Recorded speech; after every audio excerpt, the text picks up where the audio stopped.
Welcome to Encyclophysics, where physics is awesome.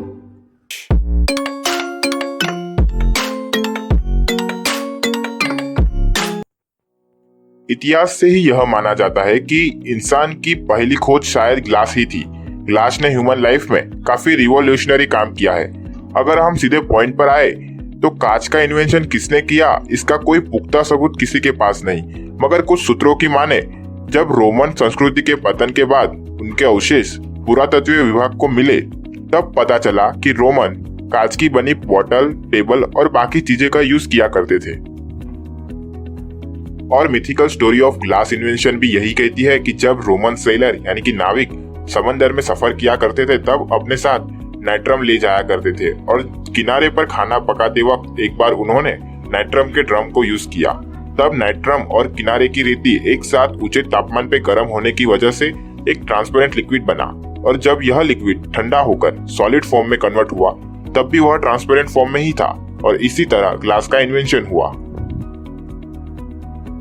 अब glass अंदर से है क्या? पृथ्वी का ऊपरी स्ट्रक्चर यानी कि अपर क्रस्ट, इस क्रस्ट में silicon and oxygen most common element है।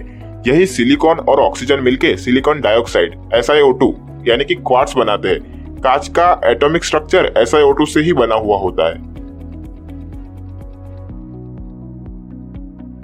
ग्लास के इन्वेंशन के बाद सबसे पहले हमने कॉन्वेक्स लेंस बनाए। अब कॉन्वेक्स लेंस कैसे होते हैं? वह किनारी से चपटे और भीतर से मोटे होते हैं। सबसे पहला लेंस था मैग्नीफाइंग लेंस, जो हमें चीजों को बड़ा दिखाने में मदद करता है। लेकिन वेट, सबसे पहली बात तो यही आती है कि हम कांच के आर पार देख कैसे सकते हैं? कांच है क्यों?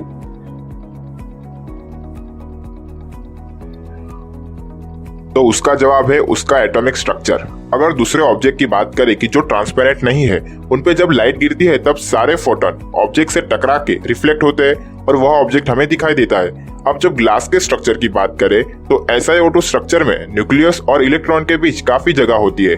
अब इलेक्ट्रॉन की कोई साइज नहीं होती, मगर हर इलेक्ट्रॉन कुछ स्पेसिफिक एनर्जी ऑक्यूपाई करता है और हमेशा एनर्जी लेवल इंक्रीज कर नए लेवल पर पहुंचने की फिराक में होता है।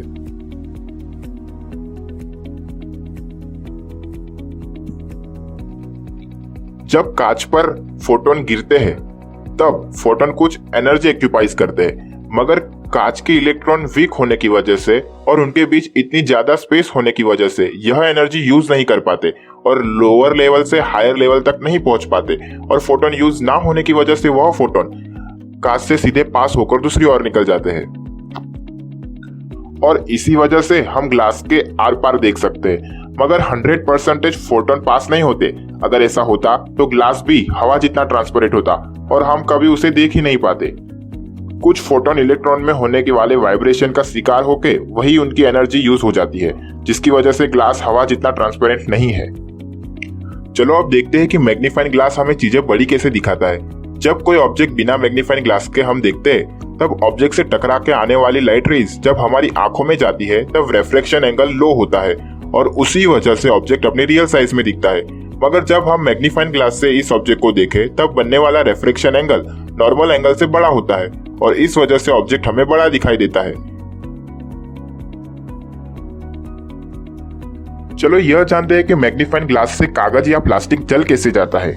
हम जानते हैं कि सूरज हर एक डायरेक्शन में अपने रेज निकालता है। अब यह सारे किरण मैग्नीफाइंग ग्लास कलेक्ट करके कागज पे फोकस करता है और एक ही पॉइंट पर इतने ज्यादा यूवी रेज होने की वजह से कागज जलने लगता है। अब ग्लास के बारे में इतनी बातें कर ली, मगर यह तो बताया ही नहीं कि ग्लास टूट क्यों जाता है। अब इतना इंतजार कर ही लिया है तो और थोड़ा इंतजार कर लो। अगले वीडियो में देखते हैं कि ग्लास टूट कैसे जाता है और ग्लास ने ह्यूमन लाइफ में क्या क्या रिवॉल्यूशन ला दिए। ऐसी ही और रोचक बातें जानने के लिए please subscribe our channel and press the bell icon.